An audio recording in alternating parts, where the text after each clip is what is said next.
Welcome to the first lecture of continuity and differentiability in IT Maths series and मैंने आपको 12th वाले lecture में lecture 3 और 4 में continuity और differentiability बता दिया है and I hope आप उन क्वेश्चंस को बना चुके होंगे. This is a specific IT Maths series, so मैं उसके आगे से कंटिन्यू कर रहा हूँ. 12th बोर्ड में जो क्वेश्चंस आते हैं वो किसी एक पॉइंट पर पॉइंट मेंशन होता है.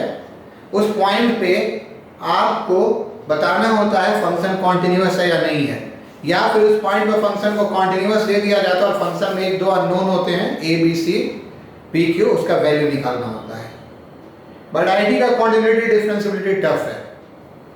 अगर आपने मेरे फंक्शंस के सारे वीडियोस को नहीं देखा है you will fail problem in this. अब जो कॉन्टिन्यूटी में आपको पढ़ना उसमें फंक्शन का इन्फ्लक्स बहुत ज्यादा होगा. देखिए आज मैंने क्या लिखा है, आज मैंने पहला लेक्चर लिखा list of continuous and differentiable functions. ठीक है. बोर्ड एग्जाम में क्वेश्चन आते हैं कि इस पॉइंट पे फंक्शन कॉन्टिन्यूअस या नहीं है, और आईटी एग्जाम में क्वेश्चंस आते हैं नॉर्मली आपको एक फंक्शन दे दिया जाएगा और इस फंक्शन को देने के बाद आपसे पूछा जाएगा कि ये फंक्शन कितने पॉइंट पे, ये फंक्शन कितने पॉइंट पे डिसकंटीन्यूअस या नॉन डिफरेंशिएबल है. और उसके लिए आपको फंक्शन का पूरा आइडिया होना चाहिए. मैंने फंक्शंस में जितने डोमेन पढ़ाए हैं, जितने रेंज पढ़ाए हैं, जितने ग्राफ पढ़ाए हैं, वो सारे आइडिया होना चाहिए. क्योंकि जब कहा जाता है कि इस पर्टिकुलर फंक्शन में व्हेन वी से how many points in this function, how many points are there in this function where function is not continuous or differentiable, तो वो फंक्शन आपको दिखना चाहिए, फंक्शन दिखना चाहिए. जहां तक कॉन्टिन्यूटी डिफरेंशिएबिलिटी की बात है तो वो तो बस इतना ही है. ठीक है, मैंने फिर से लिख दिया, आप ये पढ़े थे. A function y is equal to fx is said to be continuous at x is equal to f. Limit x goes to a minus is equal to limit x goes to a plus fx is equal to x, a finite number. ये left hand limit है, ये right hand limit है, ये functional value है. अगर left hand limit में अगर आप x को a माइनस h मानेंगे तो उसका वैल्यू a आएगा. राइट हैंड लिमिट में a प्लस मानेंगे तो उसका वैल्यू a आएगा, और f तो f रहेगा. ये आपका क्या है, ये आपका क्या है, ये आपका है फंक्शन का डिफिनेशन. ठीक है, फंक्शन के कॉन्टिन्यूटी का डिफिनेशन. और ये था आपका डिफरेंशिएबिलिटी का definition. A function y is equal to f is said to be differentiable at x is equal to a if limit x goes to 0 f a minus h minus f a by minus h is equal to limit x goes to 0 f a plus h minus f a by h. इसको हम कहते हैं left hand derivative, इसको right hand derivative. h very very small positive value है, number quantity का ये दोनों case में है. इसका मैंने खासा प्रैक्टिस करवाया था, इसका मैंने कम प्रैक्टिस करवाया था. अब कुछ प्रैक्टिस और कर देंगे. लिस्ट में आने से पहले मैं एक पॉइंट बताने जा रहा हूं. लिस्ट में आने से पहले मैं आपको एक पॉइंट बताने जा रहा हूं. उस प्रॉपर्टी को आप लिखिए. वो एक्चुअली आपका रिलेशन है कॉन्टिन्यूटी डिफरेंशिएबिलिटी में. रिलेशन तो 4-5 है, लेकिन एक उसमें अभी हम बता देना चाहेंगे क्योंकि हम एक क्वेश्चन से बढ़ना चाहते हैं. प्रॉपर्टी क्या है, if A function is non differentiable, आप वर्ड समझते होंगे, discontinuous और non differentiable होता है at x is equal to a, however both LHD left hand derivative and RHD are finite, then function is continuous at x is equal to a. देखिए differentiability और continuity का relation, ये relation हम आने वाले classes में पढ़ेंगे. ठीक है, बट एक रिलेशन हम बताना चाहते हैं, वो हम इसलिए बताना चाहते हैं कि वो इससे सीधा दिखता है. देखिए आपका क्या है, आपका रिलेशन है if a function is non differentiable at x is equal to a, means left hand derivative और राइट हैंड डेरिवेटिव बराबर नहीं है. हाउएवर बराबर नहीं है पर दोनों का फाइनाइट नंबर है, मतलब दोनों में कोई भी इंफिनिटी या माइनस इंफिनिटी नहीं है, दोनों में कोई भी इंफिनिटी या माइनस इंफिनिटी नहीं है। तो ऐसे स्थिति में आपका फंक्शन क्या होगा, कॉन्टिन्यूअस होगा। ऐसे स्थिति में फंक्शन आपका क्या होगा, कॉन्टिन्यूअस होगा। इसका जरा प्रूफ देख लीजिए, क्योंकि प्रूफ इसी डिफिनेशन से रिलेटेड है, तो हम यही बता रहे हैं। आने वाले क्लासेस में हम इसको एक बार और शायद लिखवाएं, बट यहां पे डिफिनेशन से रिलेटेड है। आप ये देखिए, सपोज कीजिए लेफ्ट हैंड डेरिवेटिव आपका क्या होता है, limit h goes to 0 f of a minus h minus fa by minus h। ये सपोज कीजिए L1 है, ठीक है। तो यहां से आप क्या लिखेंगे, limit h goes to 0 f a minus h minus fa। ये आप कितना लिखेंगे, limit h goes to 0 minus h into L1। Sir अचानक यहाँ से लिमिट कहाँ से आ गया, ये सब क्वेश्चन बहुत लोग कर देते हैं। देखिए अचानक लिमिट के आने की कोई बात नहीं है, ये सिर्फ ये बताता है कि आगे आपने जो h लिखा हुआ है वो h 0 की ओर जा रहा है। वो कोई मैथमेटिकल टर्म थोड़ी है, वो तो इंडिकेशन का पार्ट है, ये इंडिकेशन का पार्ट है। h लिखने 0 की ओर जा रहा है, तो जब हम इस 0 को यहां पर लेकर आए, इस 0 को यहां पर लेकर आए, तो हमारा क्या हो गया, इस 0 को हम यहां पर लेकर आए तो यहां पे h 0 लिख दिए, और ये आपका बराबर 0 होगा, ये आपका बराबर 0 होगा। क्यों होगा, 0 इनटू एनी फाइनाइट नंबर आपका क्या होगा, 0 होगा। तो यहां से आपको क्या मिलेगा, यहां से आपको मिलेगा limit h goes to 0 f a minus h is equal to f a। इसको एक मान लीजिएगा। हमने क्या किया, इसको एक्चुअली हम रहने देना चाह रहे हैं, इसलिए भी हम इसको एक मान लिया। हमने क्या किया, हमने इसको L1 माना और L1 मानकर ये लिखा दिया। अब आप ये देखिए फिर से, अब हम तो आपने ये लिख लिया होगा, ऐसा आपको ये मालूम ही होगा, ठीक है। बैक करके लिख लीजिए इसको। फाइनाइट वैल्यू हम लोग इसलिए कहते हैं, डिफरेंशिएबिलिटी में मान कर चल रहे हैं कि ये फाइनाइट डिफरेंशिएबल है, नहीं तो वर्टिकल टेंजेंट का एक केस आता है। चलिए अब देखिए, इसको अगर हम यहाँ पे आइए, राइट हैंड डेरिवेटिव, ये आपका क्या होगा, ये आपका होगा limit h goes to 0 f a plus h minus f a by h, ये आपका L2 के बराबर है। तो यहां से क्या हो गया, limit h goes to 0 f a plus h minus f a। कोई नया नंबर L1 L2 क्यों माना, क्योंकि ये डिफरेंशिएबल नहीं है, तो इसलिए दो अलग अलग नंबर माने। ये आपका क्या हो गया, h into L2, इस h को हमने इधर ले, इस h को हम यहाँ ले गए, h का जो नेचर है वो लिख देते हैं, तो ये भी 0 हो जाएगा। तो इससे आपको क्या मिल गया, इससे आपको मिल गया limit h goes to 0 f a plus h is equal to f a। अब आप 1 और 2 से देखिए, तो from 1 and 2 we get, from 1 and 2 we get,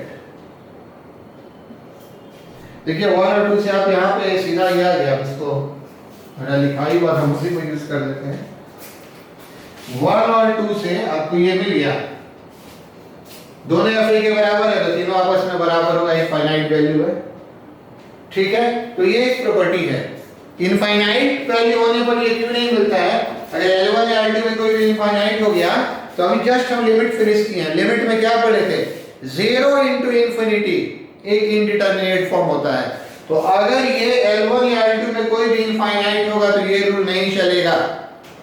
इसलिए हमने प्रॉपर्टी में क्या लिखा था, have a definite value, have a कैसा वैल्यू, फाइनाइट वैल्यू। तो उस केस में क्या होगा, उसमें हमने क्या लिखा था, have a definite value, have a finite value. तो उस केस में आपका ये लिस्ट करेंगे। चलिए उस केस में आपका एक कॉन्टिन्यूअस होगा।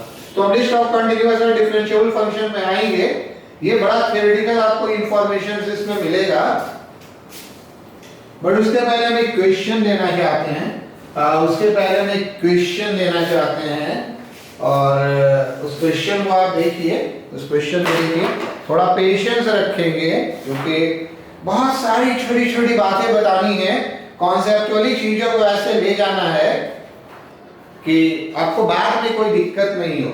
देखिए जैसे हमारे क्वेश्चन है, पहला क्वेश्चन आज का ले रहे हैं, if fx is equal to, question है x e to the power 2 by x minus 1 by e to the power 2 by x plus 1, x not equal to 0 or 0, x is equal to 0,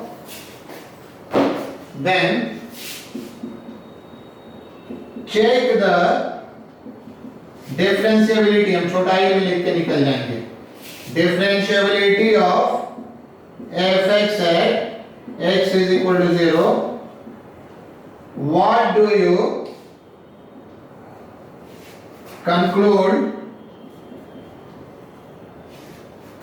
about its continuity, about its continuity at x is equal to 0. देखिए ये सब तो आपको पता है, function differentiable है तब तो कॉन्टिन्यूअस होगा ही होगा, अगर L1 L2 बराबर है तब तो होगा ही होगा, अलग तो भी होगा। क्या चलिए पहले इस क्वेश्चन पे हम आते हैं, इसके पीछे एक और तरह मोटिव एक बार डिफरेंशिएबिलिटी रिव्यू करें। तो ये लेफ्ट हैंड डेरिवेटिव आपका क्या होगा, लिमिट h गोस टू 0, ठीक है, ये आपका होगा f0 minus h minus f0 by minus h। अब समझ रहे हो, a की जगह 0 हो गया, 0 माइनस h और 0 प्लस h, 0 से छोटा है बड़ा दोनों इसी से गाइडेड होगा।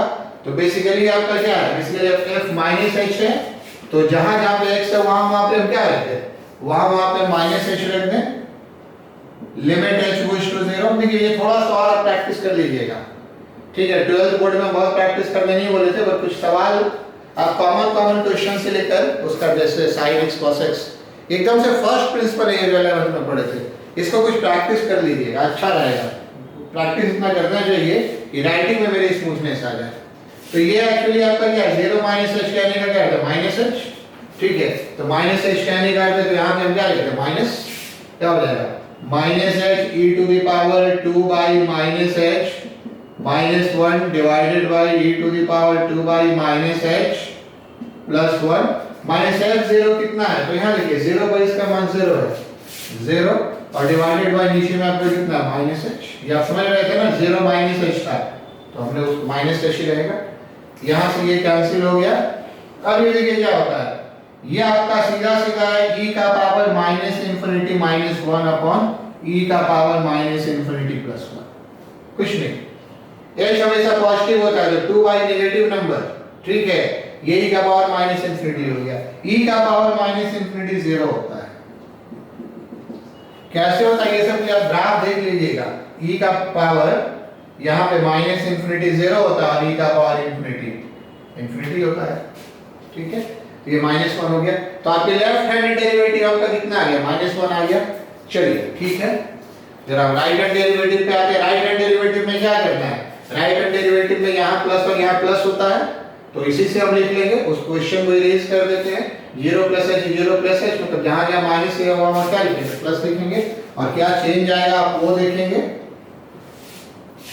तो आपका राइट हैंड डेरिवेटिव हो जाएगा limit h goes to 0 f0 plus h minus f0 upon h। तो 0 प्लस h कहने का क्या अर्थ है, जहां जहां माइनस, अभी हमने आपको बता दिया, क्वेश्चन आपके पास हमने इरेज कर दिया है, हम इसी का हेल्प ले लेते हैं। h e to the power 2 by h minus 1 by e to the power 2 by h plus 1, ये f0 0 ही रहेगा, डिवाइडेड बाय h कैंसिल हो गया। इसको आप ध्यान से देखेंगे, h लिखा हुआ है, पढ़िएगा, ये 2 by h लिखा हुआ है, क्या लिखा हुआ है, 2 by h। इसको आप ध्यान से देखिएगा, तो ये आपका इंफिनिटी पे जा रहा है, ये आपका इंफिनिटी बाय इंफिनिटी फॉर्म है, ये आपका कौन सा फॉर्म है, तो ये आपका इंफिनिटी बाय इंफिनिटी फॉर्म है। इस वाले चीज को मैंने क्वांटिटी में बहुत ज्यादा स्ट्रेस नहीं दिया, जैसे जानबूझकर इस लिमिट को लिया, देख रहे हैं ना, e to the power plus infinity, तो इंफिनिटी यहाँ पे सीधा मान रखेंगे तो e का पावर इंफिनिटी इंफिनिटी, e का पावर इंफिनिटी इंफिनिटी। तो इसके बनाने का ज्यादा तरीका था, हमने बोला था divide numerator and denominator by highest power of x, और you can take this common, आप इसको कॉमन ले सकते हैं,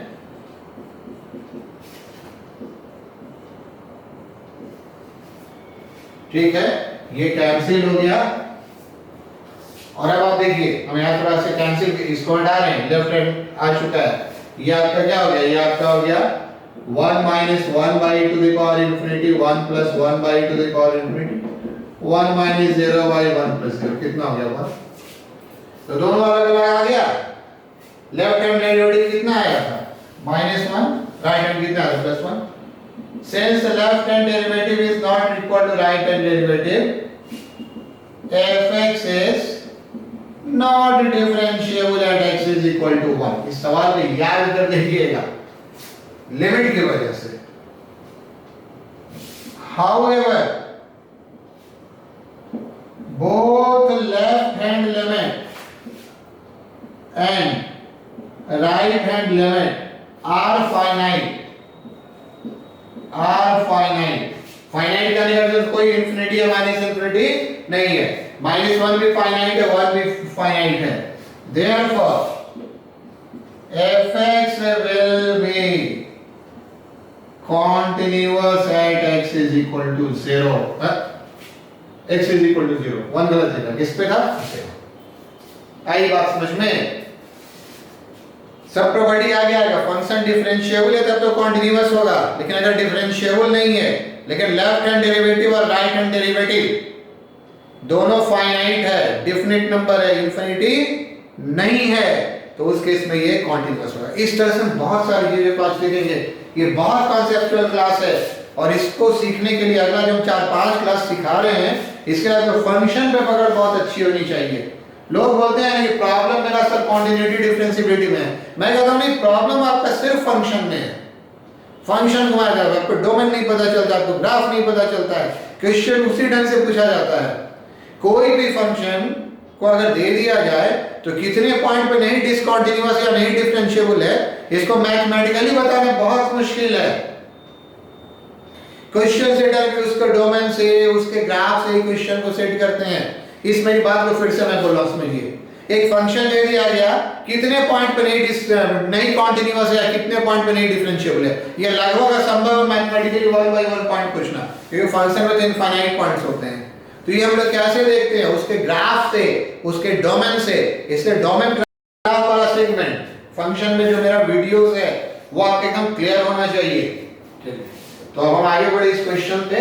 पहला तो प्रॉपर्टी बताया, अब हम थोड़ा आगे बढ़े। अब हम आते हैं, थोड़ा पेशेंस रखेंगे क्योंकि अब जो हम लिखने जा रहे हैं उसकी जरूरत रॉल्स थ्योरम में भी पड़ेगी। जो उसकी जरूरत कहां पड़ेगी? रॉल्स थ्योरम में भी पड़ेगी। और चीजों को बहुत ध्यान से देखिएगा, प्रैक्टिस बहुत करना होगा। अब हम आ रहे हैं list of continuous and differentiable function. चलिए शॉर्ट में लिख देते हैं, लिखते चलिए मेरे साथ, थोड़ा पेशेंस रखना होगा, ठीक है। सबसे पहला लिखिए polynomial function, polynomial function, rational function, rational function, trigonometric function, trigonometric function. फिर आप आ जाइए logarithmic function, logarithmic function, exponential function, exponential function.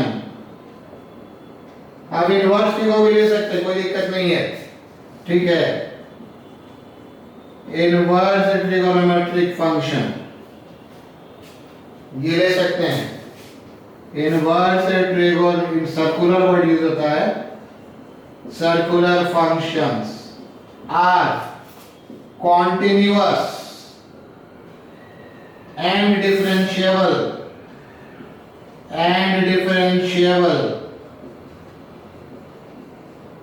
at in their domain of definition.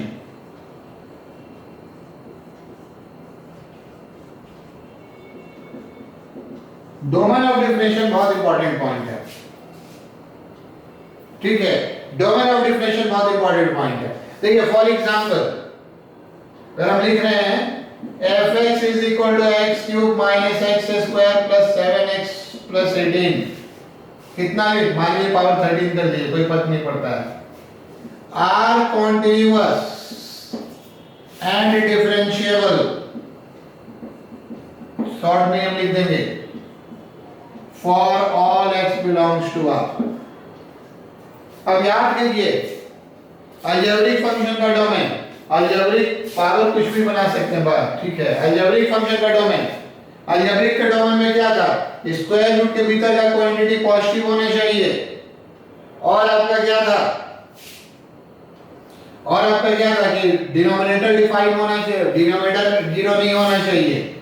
Polynomial में ना तो स्क्वायर रूट मिलता है ना तो डिनोमिनेटर मिलता है, इसलिए ये हमेशा कॉन्टिन्यूअस होगा, हमेशा स्मूथ होगा, हमेशा कॉन्टिन्यूअस होगा, हमेशा डिफरेंशिएबल होगा, इसका ग्राफ स्मूथ होगा, ठीक है। देखिए ये स्मूथ ग्राफ है और ये स्मूथ ग्राफ नहीं, ये स्मूथ ग्राफ नहीं है, यहाँ पे कॉर्नर बनता है, इसका स्मूथनेस ब्रेक होता है, इसकी हम चर्चा करेंगे आगे, ठीक है। जैसे मान लीजिए आपको हमने gx is equal to x square plus x minus 1 by x minus 3 into x plus 1 is continuous and differentiable for all x belongs to R minus 3 minus 1। आई बात समझ में? ये आपका पॉलिनोमियल, ये आपका कैसा फंक्शन है, रैशनल फंक्शन है। ये आपका कैसा फंक्शन है, ये आपका रैशनल फंक्शन है। तो रैशनल फंक्शन कहां नहीं डिफाइन है, 3 पे और -1 पे। तो जिस पे नहीं डिफाइन है उस पे वो डिसकंटीन्यूअस और नॉन डिफरेंशिएबल होगा। इस दोनों पॉइंट पे जो हर पॉइंट पे कंटीन्यूअस डिफरेंशिएबल होगा, ये फैक्ट होगा। समझ रहे हैं? हम और भी आपको एग्जांपल्स दे रहे हैं। जैसे मान लीजिए ट्रिगो फंक्शन की हम बात करें, इसमें आपका हो जाएगा sin x cos x है continuous and differentiable for all x belongs to R। tan x cot x क्या था, tan x cot x है continuous and differentiable for all x belongs to R minus 2n plus 1 pi by 2। समझ रहे हैं ना trigo function? उसके बाद आपका क्या डोमेन याद कीजिए, cot x cosec x are continuous and differentiable for all x belongs to R stand for real number minus n pi। आप इसको ऐसे में लिख सकते हैं, चाहिए तो नीचे लिख लीजिए tan x, ठीक है, ये आपका आ गया। आप इसको ऐसे भी लिख सकते हैं कि tan x and cot x are discontinuous and non-differentiable at x is equal to 2n plus 1 pi by 2। आप इसको ऐसे भी लिख सकते हैं cot x and cosec x are discontinuous and non-differentiable at x is equal to n minus 0 pi and so on। अब देखिए अगर एक इक्वेशन आ गया tan 2x minus 1 is, आप कर सकते हैं discontinuous and non-differentiable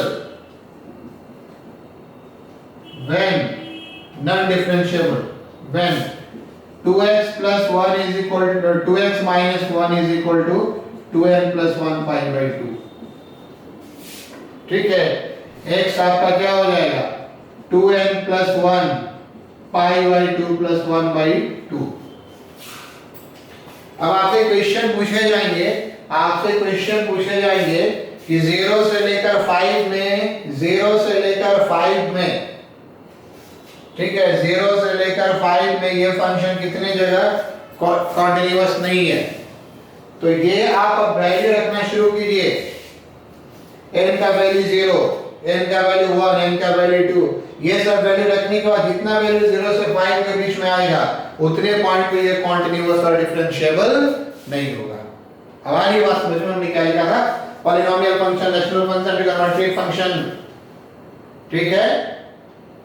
लॉग, चलिए थोड़ा सा और हम आगे बढ़ते हैं, ये लिस्ट बड़ा इंपॉर्टेंट है, पहला ही लिस्ट है, बहुत इंपॉर्टेंट है। जैसे आप आ जाइए लॉग के बारे में, log x is continuous and differentiable for x belongs to 0 to infinity। log x का डोमेन याद कीजिए, 0 से बड़ा में डिफाइन होता है, जैसे अगर कहीं पे आ जाए log x square minus 1 is continuous and differentiable when, तो आपको करना पड़ेगा x square minus 1 greater than 0। कोई भी log x का याद कीजिए हमेशा 0 से बड़ा में होता है, 0 से बड़ा में होता है, तो ये 0 से बड़ा। अब आपको ये सॉल्व करने आता होगा, इसको सॉल्व कर दीजिएगा तो -1 और 1। एक्सपोनेंशियल फंक्शन क्या था आपका e to the power x है, a to the power x। इसमें ध्यान रखिएगा ये इंप्लाइड होता है एक्सपोनेंशियल फंक्शन डिफरेंशियल में is continuous and differentiable for all x belongs to r। आ रही बात समझ में? इसमें कोई चक्कर नहीं है। इनवर्स का भी ऐसा ही है, थोड़ा सा इनवर्स में चलिए ठीक है, थोड़ा सा अपने विस्तार कर देते हैं, थोड़ा कहीं पे थोड़ा अलर्ट रहिएगा। सर क्या अलर्ट रहेंगे वो हम बता देंगे, ठीक है। रवि आप मान कर चलिए ये आपका पहला रूल है। फंक्शन को देखें तो इसमें कौन कौन सा फंक्शन छूट गया? ये रेशनल फंक्शन छूट गया, चलिए वो आएगा तो वो भी डोमेन पे ही डिपेंड करता है। इसमें जो जबरदस्त दो फंक्शन छूटा हुआ हम उसकी बात करने जा रहे हैं। इसमें जो दो फंक्शन जबरदस्त छूट रहा है हम उसकी बात करने जा रहे हैं। ये तो नॉर्मल हमने एक ही बार में लिस्टिंग कर दिया और एग्जांपल्स दे दिया, लगभग डोमेन याद भी करवा दिया आपको, ठीक है। अब सेकंड में आ जाइए, तो सेकंड में हम लोग देखेंगे इसके बारे में, मॉडुलस के बारे में। मॉडुलस बहुत इंपॉर्टेंट है, ठीक है। मॉडुलस देखिए इसको हम अलग तरीके से देखेंगे। पहला इफ, चलिए नंबर 2 पे लिखिए, if fx is a continuous function then mod fx is also a continuous function। continuous function बहुत क्वेश्चन नोट में, however its converse is not true। बहुत ध्यान से आप पूरे स्टेटमेंट को समझेंगे। देखिए बताते हैं, जैसे सपोज कीजिए ये फंक्शन है, हमने बोला ग्राफ देख चुके होंगे, ये y is equal to f x function है। जब आप इसका मॉडुलस लेंगे तो मॉडुलस लेने से क्या होता है, ये फंक्शन के नीचे का पार्ट जो ऊपर चला जाता है। थोड़ा गलत हो गया तो थोड़ा स्केल हमको ध्यान रखना चाहिए, क्योंकि ये पॉजिटिव में है ना, तो ऐसे करें, ये ज्यादा सही, ठीक है। थोड़ा और नीचे बोले क्या, आप कितने अच्छे आर्टिस्ट उस पर डिपेंड करता है। तो देखिए fx इज कॉन्टिन्यूअस, ये आपका पहला एग्जांपल है। fx is continuous, fx is continuous implies mod fx is also continuous, ठीक है। एक और एग्जांपल लीजिए, मान लीजिए हम इस बार gx कर देते हैं। सपोज कि जब एक फंक्शन मान रहे हैं gx is equal to x plus 1, x greater than equal to 0 और मान लेते हैं -1, x लेस देन 0। तो यहां पे देखिए gx इज डिसकंटिन्यूअस। gx से पहले को लिखने दीजिए, फिर समझाएंगे भी। Discontinuous at x is equal to 0 but mod gx is continuous at x is equal to 0। देखिए कन्वर्स और नॉट ट्रू कहने का क्या अर्थ है, दो सेंस में है। पहला तो सेंस है कि अगर mod gx कॉन्टिन्यूअस है, अगर mod gx कॉन्टिन्यूअस है तो कोई जरूरी नहीं है gx कॉन्टिन्यूअस होगा। हमने एक एग्जांपल दिया है, अगर mod gx कॉन्टिन्यूअस है तो कोई जरूरी नहीं gx कॉन्टिन्यूअस होगा। कन्वर्स नॉट ट्रू कहने का तो हो भी सकता और नहीं भी हो सकता है।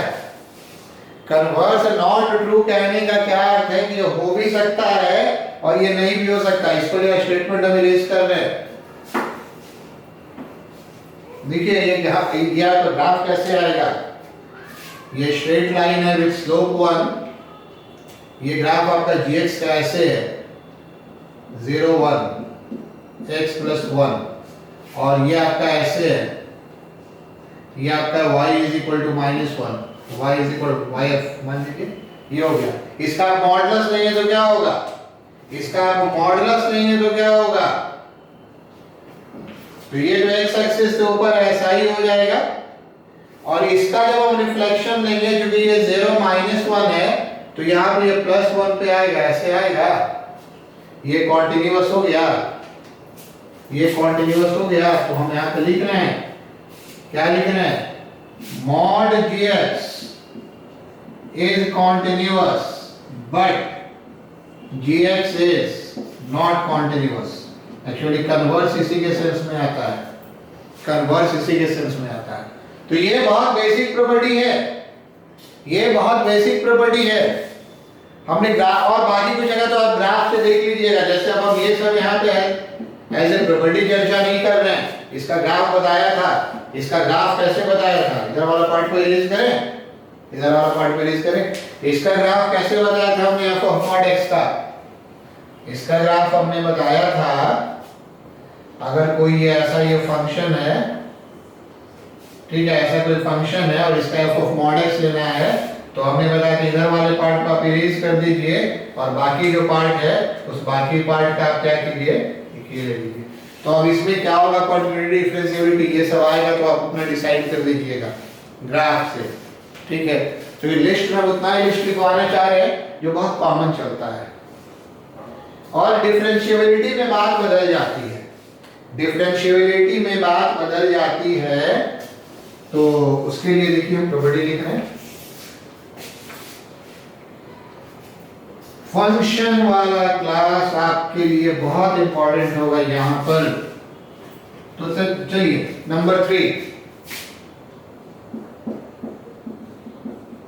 if fx is a differentiable function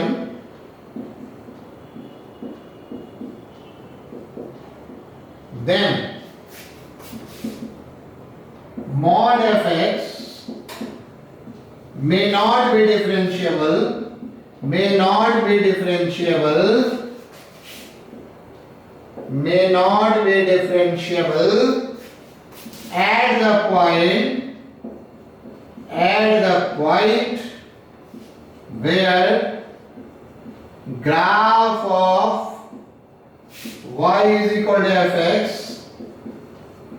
crosses x axis, और where इसको आप लिख सकते हैं fx is equal to 0। Graph x axis cross करने का क्या अर्थ है, जहां पे fx 0 होता है। अब इस प्रॉपर्टी को समझिएगा, इस प्रॉपर्टी को आप समझेंगे, देखिए हमारा क्या है, ये अगर आपका फंक्शन है, ये डिफरेंशिएबल फंक्शन है। सर ग्राफ से डिफरेंशिएबल फंक्शन को कैसे पहचानते हैं, हालांकि ये और बाद में इस पे आएंगे, लेकिन समझिए इस बात को, ग्राफ स्मूथ होना चाहिए, ये डिफरेंशिएबल होता है, आप इसको चाहिए तो अगर ये डिफरेंशिएबल है, स्मूथ होना चाहिए। अगर ग्राफ में कहीं पे कॉर्नर आ गया, शार्प कर जिसको कॉर्नर कहते हैं, ठीक है, इसको आप लिखिएगा differentiable and continuous, calculate differentiable and continuous. अगर कहीं पे शार्प टर्न आ गया इसको कहते हैं continuous but not differentiable. Reason आपको बताया 12th वाली क्लास में, ठीक है, शार्प टर्न पे दोनों डायरेक्शन में दो अलग अलग टेंजेंट हो जाता है, थोड़ी सी जानकारी आपको इसलिए हम लेकर चल रहे हैं। और अगर डिसकंटीन्यूअस है तो इसको क्या लिख लीजिएगा, discontinuous and non differentiable. Normally इसी 3 तरह के ग्राफ से हमारा पाला पड़ेगा, ठीक है। स्मूथनेस और शार्प करने के वजह से एकदम स्मूथ चल रहा है। कहीं पे आपको कॉर्नर बनाना होगा तो फील कीजिए, थोड़ा सा ना कॉर्नर बनाना होगा तो आपको थोड़ा सा पेन रोकना होगा तभी कॉर्नर बनेगा। सेम स्मूथनेस में बढ़िएगा तो कभी कॉर्नर नहीं बनेगा। आप इसको ड्रॉ करके देख लीजिए, ऐसे कर कहीं कॉर्नर बनाना है तो रुकना पड़ता है, उसी को कहते हैं टर्न, ठीक है, इसको प्रैक्टिस कीजिएगा। स्मूथ जा रहा है, लगता है कॉर्नर बना है, हल्का सा पेन रोकना पड़ता है मोमेंटली, एकदम छोटे समय के लिए, t goes to 0 के लिए, लेकिन रोकना ही पड़ेगा तभी टर्न बनेगा। उसको ये होता है नॉन डिफरेंशिएबल। चलिए इसको आपने कहीं साइड में नोट कर लिया ना, उसको हम इरेज कर लें। अब ये देखिए, ये आपका जो fx है, ये आपका स्मूथ कर्व है, जो आपका क्या डिफरेंशिएबल है, इसका मॉडुलस कैसा होगा, इसका मॉडुलस कैसा होगा, थोड़ा नीचे ड्रॉ करते हैं। तो इसका मॉडुलस जब आप बनाएंगे, इसका जब आप मॉडुलस बनाएंगे, मॉडुलस ऐसा होगा, यहाँ पे शार्प टर्न हो जाएगा, कॉर्नर हो जाएगा। ये हमारा क्या है, fx इज ए डिफरेंशिएबल, आपका fx कैसा फंक्शन है, डिफरेंशिएबल फंक्शन है a0 पर, और ये आपका क्या हो जाएगा, mod fx is non differentiable at x is equal to, यहाँ पे कॉर्नर बन गया, मींस टेंजेंट, टेंजेंट दोनों दो डायरेक्शन में चला गया। तो हमने लिखा if I differentiable then mod fx may not be differentiable at the point where, कर दीजिएगा, where graph of y crosses x axis। और जगह प्रॉब्लम नहीं होगा, और जगह आपको प्रॉब्लम नहीं होगा, प्रॉब्लम यहीं पर होगा। चलिए हम इसके लिए एक और एग्जांपल ले रहे हैं, इसको आप तो समझ गए, ये टैंजेंट बना हुआ है, ग्राफ का पार्ट नहीं है। जैसे देखिए, आप ये कंसीडर कीजिए,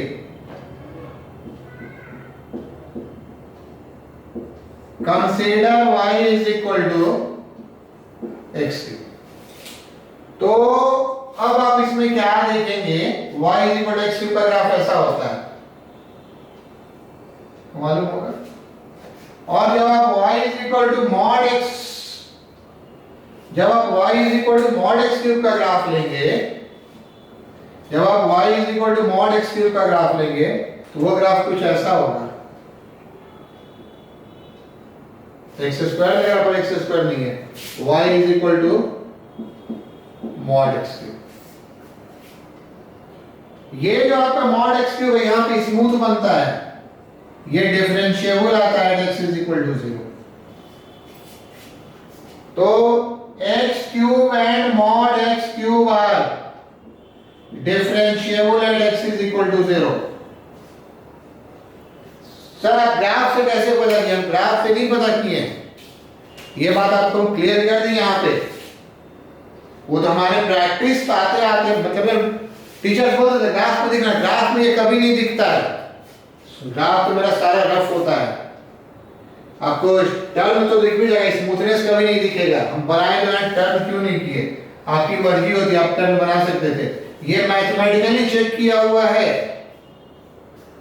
आप आज चेक कीजिएगा, fx x cube x greater then 0 और minus x cube x less than 0, इसको जो डेफिनेशन है डिफरेंशिएबिलिटी का 0 प्लस h 0 माइनस h करके उसको आप चेक कीजिएगा, तो आपको आएगा कि ये differentiable x is equal to 0 पे।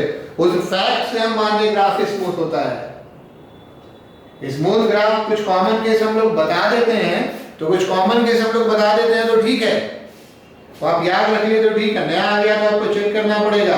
स्मूथनेस बहुत बार ग्राफ में दिखेगा नहीं, स्मूथनेस ग्राफ में कब दिखेगा, बहुत सारे क्वेश्चन बनाइएगा प्रैक्टिस करते करते, अरे हाँ ऐसा वाला बनाया था इसमें तो स्मूथ होता ही था, तब दिखेगा। नया क्वेश्चन में ना स्मूथ मतलब टर्न तो आपको दिखता है बहुत बार, पर ये नहीं दिखेगा, इसको आपको चेक करना होगा, वो प्रैक्टिस से आ जाता है।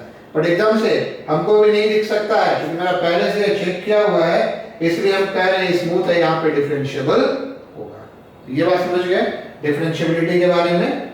चलिए इसलिए इसको अलग से लिखा। अगला पॉइंट देखिए, ये पॉइंट भी बढ़िया है, ये पॉइंट भी इंपॉर्टेंट है, नंबर 4। ये पॉइंट आपका क्या है, mod x minus alpha is continuous but non-differentiable at x is equal to alpha, but mod x minus square x minus alpha cube का modulus, x minus alpha to the power 4 का modulus etcetera are continuous and differentiable for all x belongs to r। ये होता है। अभी हमने इसी को, ठीक है, देखिए आप इस बात को समझिए, समराइज कर रहे हैं, ठीक है, आप इस बात को समझिए। ये आपका मॉड x माइनस अल्फा का ग्राफ है, सीधा सीधा कॉर्नर बनाता है अल्फा 0 पे, लेकिन मॉड x माइनस अल्फा का स्क्वायर, x माइनस अल्फा का स्क्वायर, ये ग्राफ एक ही जैसा होगा, ठीक है। x माइनस अल्फा का स्क्वायर पे x माइनस अल्फा स्क्वायर का मॉडुलस स्मूथ होगा। अगर आप क्यूब की बात करेंगे तो देखने में ऐसा ही लगेगा, पर वो थोड़ा चेंज होता है, वो थोड़ा ऐसे नीचे से आता है, ऐसे आता है, अभी जो हमने किया था, और ऐसे जाता है। ये x माइनस अल्फा का क्यूब का मॉड होगा। तो ये बहुत छोटा सा फैक्ट है, बोले ना फैक्ट पता रहेगा तो आप सीधा कर सकते हैं। यही सिर्फ नॉन डिफरेंशिएबल होगा, कॉन्टिन्यूअस तो सब होगा, ठीक है, क्योंकि कॉन्टिन्यूअस का मॉडुलस कॉन्टिन्यूअस होता है, ठीक है। तो ये भी ये डिफरेंशिएबल है, ये भी डिफरेंशिएबल है, कोई भी डिफरेंशिएबल होगा। तो ये सब कर रहे हैं। नंबर 5 पे आइए, नंबर 5 पे आइए। सब अभी हम किसमें है? मॉडुलस में ही है, कुछ list of continuous differential function. चलिए इसमें देखिए क्या है, आप ये याद रखिएगा, if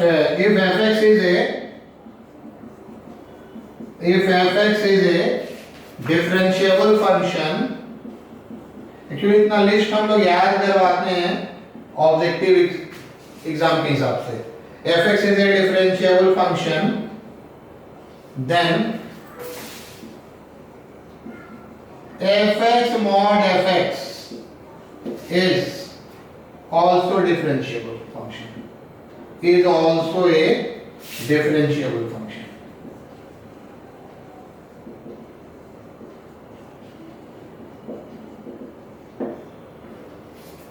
अगर ये डिफरेंशिएबल फंक्शन है, अगर ये डिफरेंशिएबल फंक्शन है, तो ये डिफरेंशिएबल फंक्शन होगा, सीधा याद रखिएगा।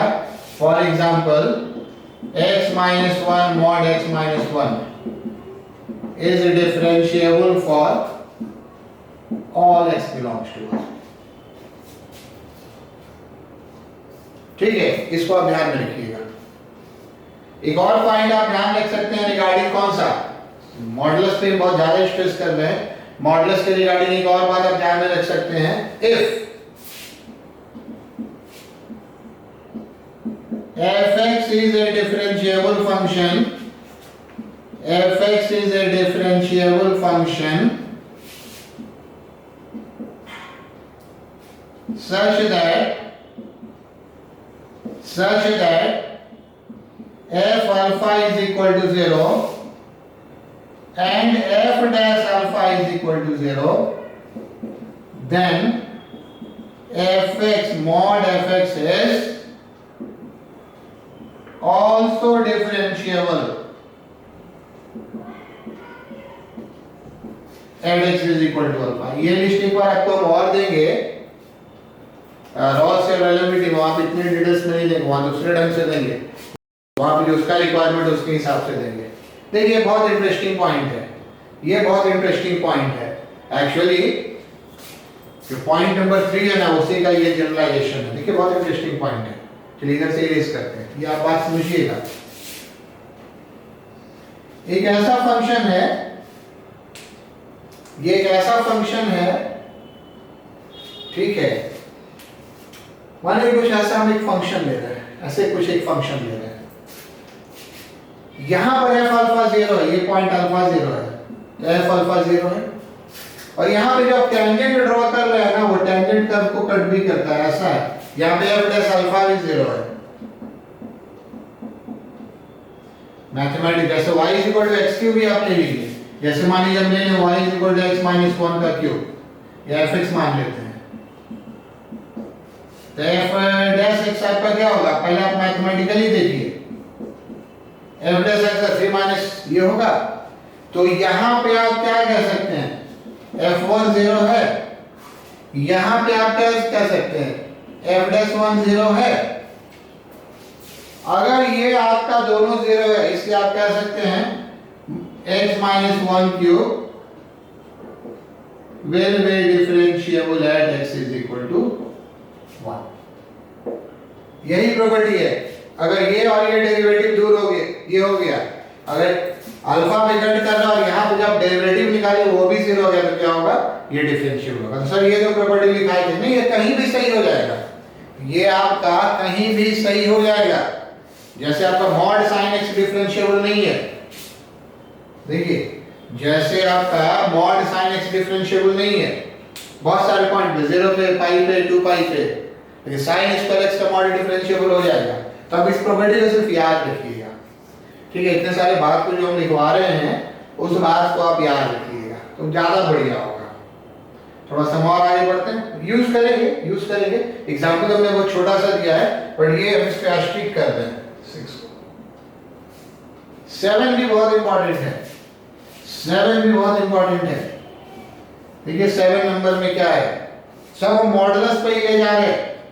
ऐसे बहुत बार पढ़िएगा, याद करने की जरूरत नहीं है। आप जब जब सवाल बनाएंगे पढ़ते रहिएगा, क्योंकि सीधा याद करने से ना कुछ नहीं होगा। सवाल बनाते रहिएगा, पढ़ते रहिएगा तो अपने का अच्छा इसमें ये यूज हो गया, अच्छा इसमें ये यूज हो गया, इसको याद करने की जरूरत नहीं है। जैसे हम बोलते हैं ट्रिगो का फॉर्मूला रट गया, ये क्वाइट अलग चीज है। ये देखिए ये बहुत इंपॉर्टेंट है, इसको हम लोग एक्चुअली कैपिंग कहते हैं। हम अपने इसको कैपिंग वर्ड हम इसके लिए यूज करते हैं। देखिए इसमें क्या है, ये एक बहुत इंटरेस्टिंग बात है। यहाँ पर क्या है, if fx and gx are differentiable functions such that f alpha is equal to 0 and g alpha is equal to 0, then fx into mod gx will be differentiable at x is equal to alpha। ठीक है, normally क्या होता है कि हम लोग मानकर चलते हैं, नॉर्मली क्या होता है कि हम लोग मानकर चलते हैं, क्या मानकर चलते हैं कि जहां पर मॉड 0 हो रहा है वहां पे डिफरेंशिएबल नहीं होता है। इस बात को फिर से सुनिए, हम लोग नॉर्मली मानकर चलते हैं कि जहां पर मॉड 0 होता है वहां पे डिफरेंशिएबल नहीं होता है। लेकिन अब जब दो फंक्शन का प्रोडक्ट है, अभी हमने क्या किया था, fx और fx लिया था यहाँ पर, fx और mod of x, थोड़ी देर पहले का प्रॉपर्टी देखिए, 2 या 3 प्रॉपर्टी ऊपर, वो हमने कहा था हमेशा डिफरेंशिएबल होगा। लेकिन यहाँ पे हमने fx और mod gx लिया है, अगर ये दोनों अल्फा पे 0 है, इसको इसके लिए वर्ड हम कैपिंग यूज करते हैं। बहुत लोग इसके लिए मास्किंग वर्ड भी यूज करते हैं, हम बोल के निकल जाएंगे कैपिंग प्रॉपर्टी, मास्किंग प्रॉपर्टी। देखिए ये प्रॉपर्टी कहने का क्या अर्थ है, ये प्रॉपर्टी कहने का क्या अर्थ है, चलिए इसको थोड़ा विरेज करते हैं। फॉर एग्जाम्पल हम लिख रहे हैं कि x minus pi mod sin x will be differentiable at x is equal to pi। Continuity में कोई प्रॉब्लम नहीं है, कॉन्टिन्यूअस फंक्शन में कॉन्टिन्यूअस, सब डिफरेंशिएबिलिटी की बात है। कि कैपिंग या मास्किंग समझिएगा, कैपिंग या मास्किंग बहुत इंपॉर्टेंट है। अब देखिए क्या है, ये पाई पे 0 है, जैसे अगर आप fx मानते हैं x माइनस पाई तो f पाई आपका 0 है। अगर आप gx मानते हैं sin x तो g पाई भी 0 है। अगर पाई एक ऐसा नंबर है इस पे दोनों 0 है, तो अगर मॉडुलस लगा दिए किसी एक में, दोनों में लगा दिए तो भी होगा, ठीक है, दोनों में लगा दिए तो भी होगा। आप वो भी लिख सकते हैं, हम उसको नोट करके लिखवा देते हैं, दोनों में लगा दिए तो भी 0 होगा, कोई प्रॉब्लम नहीं है। लेकिन दोनों वाला क्वेश्चन नहीं आता है, दोनों में मॉड आ गया तो भी ये डिफरेंशिएबल हो जाएगा, एक ही वाला क्वेश्चन जो जनरली आता है, ठीक है, उसको हम लिखवा देंगे। अब देखिए एक और एग्जांपल देखिए, सपोज किसी हम ले रहे हैं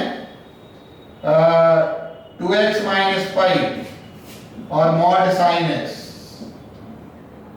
will weigh, ये पहला एग्जांपल था, ये दूसरा एग्जांपल है, will weigh non differentiable at x is equal to 5। क्यों? बाकी किसी भी नंबर पे होगा, हम एक नंबर की बात कर रहे हैं, क्यों ऐसा हो जाएगा? क्योंकि पाई पे ये जीरो नहीं है और पाई पे ये क्या जीरो, तो इसको कैपिंग नहीं मिल रहा है। हाँ, अगर हम ये कर दें 2x minus pi mod cos x will be differentiable at x is equal to pi by 2।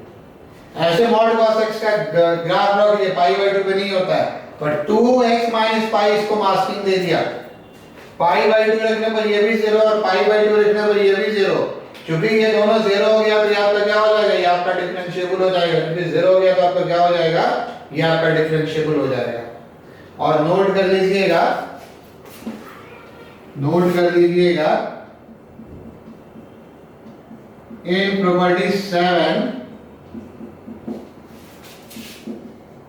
fx into gx mod is also differentiable at x is equal to alpha। तो ये सब मैंने मॉड का जो प्रॉपर्टी लिखाया है, ठीक है, ये इसको गाइड करते सब आप फर्स्ट प्रिंसिपल से चेक कर सकते हैं। ये जो मैंने आपको मॉड का प्रॉपर्टी लिखवाया, इस मॉड के प्रॉपर्टी को आप बहुत ही ध्यान में रखेंगे, ठीक है। और बहुत सारे प्रॉपर्टी हैं, बट जाने से पहले हम एक प्रॉपर्टी और लिखेंगे और आपको एक दो क्वेश्चंस और बताएंगे, ठीक है। इसमें क्वेश्चंस लास्ट में काफी चलेगा, क्योंकि सारे प्रॉपर्टी को आप कैसे एक साथ यूज करेंगे ये बहुत इंपॉर्टेंट होगा। देखिए इसमें क्या है, इसमें क्या है, सो देखिए सबसे पहले देखिए number 1,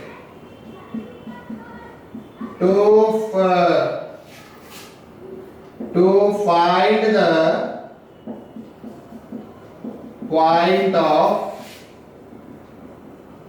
discontinuity or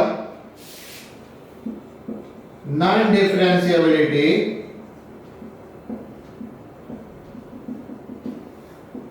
of greatest integer function of greatest integer fx, ये आपका कौन सा फंक्शन है, ग्रेटेस्ट इंटीजर फंक्शन है, draw it's graph.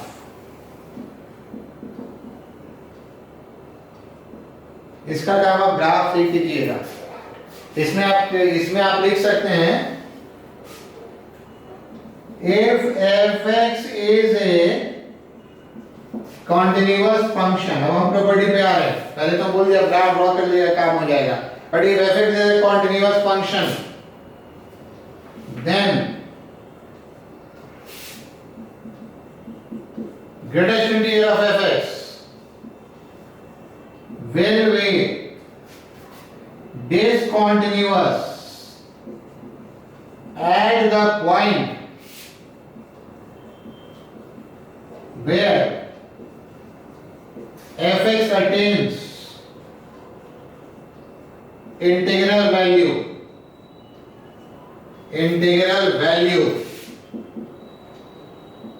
except point of minima।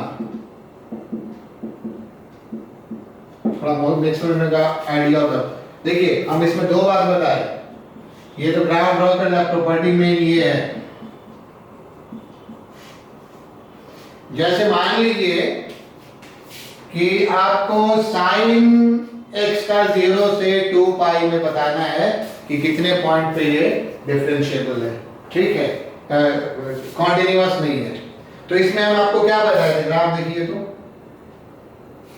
Dotted line से पहले ग्राफ ले लिए, 0 पाई 2 पाई x एक्सिस y एक्सिस, फिर क्या बताया था, इंटीजर मार्क कीजिए, इंटीजर यहां पर होगा, इंटीजर यहां पर होगा, इंटीजर यहां पर होगा, इंटीजर यहां पर होगा, इंटीजर यहां पर होगा।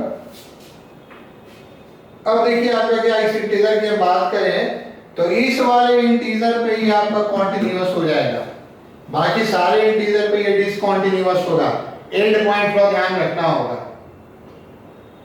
हमने क्या लिखा, if fx is a continuous function then greatest integer fx will be discontinuous at points, ठीक है, where फिर लिख दिया है वेयर fx अटेन्स इंटीग्रल, मतलब इंटीजर मान, इंटीग्रल वैल्यू, कौन सा value, integral value, integral values. तो देखिए यहां पर ये कॉन्टिन्यूअस आ जाएगा क्योंकि ये पॉइंट ऑफ मिनिमा है। तो सर मैक्सिमम या तो पढ़े नहीं है, इसलिए हम बोले सीधा ग्राफ ही ड्रॉ कर लीजिएगा, पर हमने प्रॉपर्टी बता दिया एक्सेप्ट पॉइंट ऑफ मिनिमम, क्योंकि जैसे जैसे आप आगे एओडी पढ़ेंगे ना कुछ कॉन्सेप्ट आपका और क्लियर होगा। तो देखिए आपका क्या है, ये यहां से ऐसे होगा, यहां से ऐसे होगा, ये यहां से ऐसे होगा, फिर यहां पे ये होगा, पॉइंट ऑफ मिनिमम पे कंटीन्यूअस ऐसे। ये एंड पॉइंट अगर ले लिया तो कंटिन्यूटी आगे बढ़ेंगे अगर, तो फिर कंटिन्यूटी नहीं है, पर पॉइंट ऑफ मिनिमम में कंटीन्यूअस होगा। यहां पर चूंकि शुरुआत है तो ये वाला पॉइंट आपका मिनिमम पॉइंट है, अगर इस ग्राफ को हम ऐसे आगे बढ़ा दें तो ये भी आपका कैसा पॉइंट हो जाएगा, ये भी आपका डिसकंटिन्यूटी का पॉइंट हो जाएगा। तो ये वाला प्रॉपर्टी भी आप ध्यान में रख सकते हैं, काम बहुत आसान हो जाएगा। ये वाला प्रॉपर्टी भी आप ध्यान में रख सकते हैं, काम बहुत आसान हो जाएगा। और उसके बाद हम लोग ग्राफ का भी हेल्प ले लेंगे जहां जो हेल्प ले लेंगे। तो ये जो अभी मेरा कुछ लिस्ट, अभी इसके बारे में कुछ और बताएंगे, जैसे कंपोजिट फंक्शन बचा हुआ है, और हमने जितना लिस्ट बताया तो अगले क्लास में हम सबसे पहले इसके कुछ क्वेश्चंस लेना शुरू करेंगे।